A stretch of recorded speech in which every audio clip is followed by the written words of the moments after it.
This Sunday marks 21 years since 9/11, 21 years since the day that changed our country forever. In the days and weeks after the terrorist attacks, first responders from all over the country arrived to help find people in the rubble. They soon realized it was not a search and rescue mission, it was a recovery mission. In the years after the attack, first responders sent to Ground Zero started developing different types of cancer at much higher rates. So much so, a 9/11 Victims Compensation Fund was set up. And now 21 years later, that story still rings true for those heroes sent there to help. September 23rd, 2001. This is a picture of us when we were sworn in. A group of local firefighters boarded a plane at Buckley Air Force Base headed to Ground Zero. They are about to begin a difficult and dangerous job.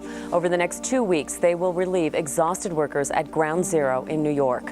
The group packed up and headed out this afternoon. With them is 60,000 pounds of equipment to help them in searching for survivors as well. Survivors, they soon realized weren't going to be found. Here's a picture of what we saw when we first walked in there. Longmont firefighter Jack Davis was part of Task Force 1, a FEMA search and rescue team based in Colorado. His group was sent to the epicenter to search by hand and bucket brigade in what became known as the pile. When we were on the pile working, we were still finding forks, knives, and spoons, which means that was the restaurant on top of that one tower. So all the other stuff is still down in the ground. There was nothing that was probably bigger than a fist, other than the big steel girders that were, holding up the building, and they looked like a pretzel. Jack and his team worked 12-hour shifts overnight for 2 weeks. And each morning before he tried to get some rest, he wrote down what he could remember. The rubble piles are mind-boggling. Total destruction. It was a long night. We only found one piece of a body. What an unbelievable sight. It's so massive.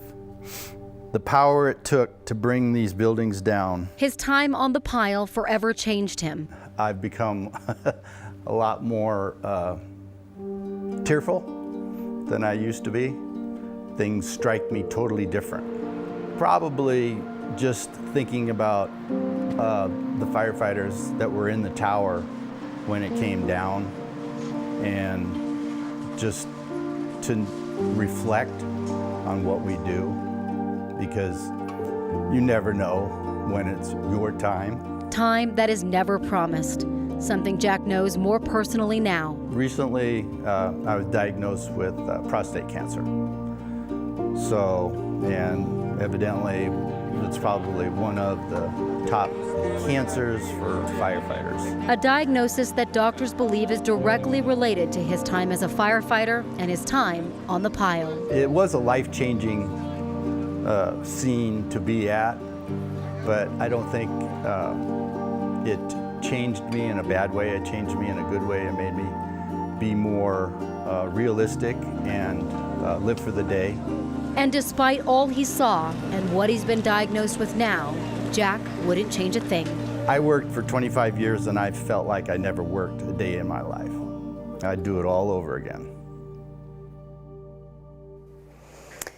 He's pretty unbelievable. Jack had surgery to remove his prostate the day after we shot that story. He is doing well. He's expected to make a full recovery.